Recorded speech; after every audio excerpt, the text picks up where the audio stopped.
non-interference in the internal affairs of another state. But they reminded themselves also of another.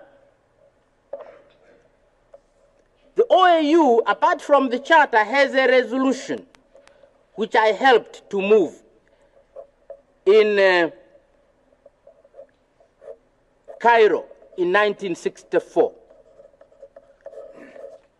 The borders of Africa are very artificial. Most African states are not natural entities. Like Tanganyika, they're a collection of tribes, and the borders don't make sense. Some of the borders are a straight line. Our former rulers took a straight line and argued where, say, put it there, but move it back there.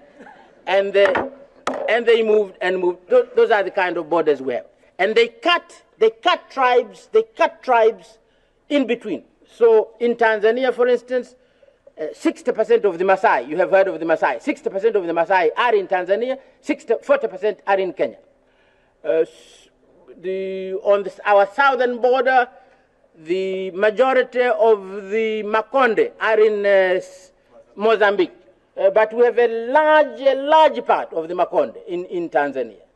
At present, we have on the border with Rwanda, we have 600,000 refugees or 650,000 refugees from Rwanda. But actually, they're among their own people. They've just crossed that invisible border there, and they are living with their own people on the other side of the border. And some of us felt, and I felt particularly, that those borders, although they're stupid, we must keep them. We must not try and play about with them and say, disentangle them. Disentangling those borders would be a mess. Africa could just go into flame if we tried. So I moved that resolution in Cairo, 1964. Please respect the borders which we inherit from colonialism. And that provision has been accepted ever since. It's questioned by very few. But although we have respected that declaration, and we have also respected the charter, non-interference, we have actually ignored the fact that it's no use respecting the borders without respecting the people who are within those borders. We have paid scant respect to what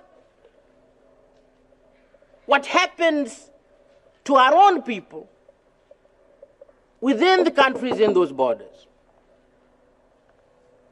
So sometimes we expel them, and recently in Zaire, now I'm going to talk to Zaire about Zaire.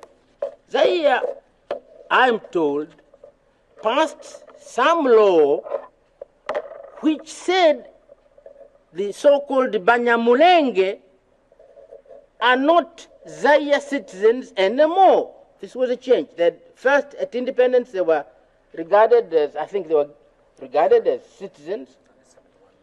And then later, a new law was passed which denationalized them.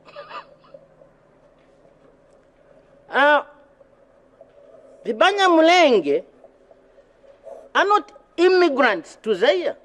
They're not. The kingdom of Rwanda was partitioned between the Germans and the Belgians. And the Belgians took a part of the kingdom of Rwanda, the traditional kingdom of Rwanda, with the people. So when we say respect that border, which was agreed between the Germans and the Belgians, we must also be saying respect the people whom you received under that partition. You can't turn around and say, we no longer want you. You are no longer citizens of our country. what are you going to do? Are you going to return them alone, or you return them with the piece of land? You can't say go home. Home where? We couldn't in Tanzania get fed up with the Maasai and say the Maasai go home to Kenya. Kenya is not their home. These are Maasai of Tanzania. And my friend Moi can't, for some reason or other, get fed up with the Maasai of Kenya and say go back to Tanzania. That it's not back to Tanzania.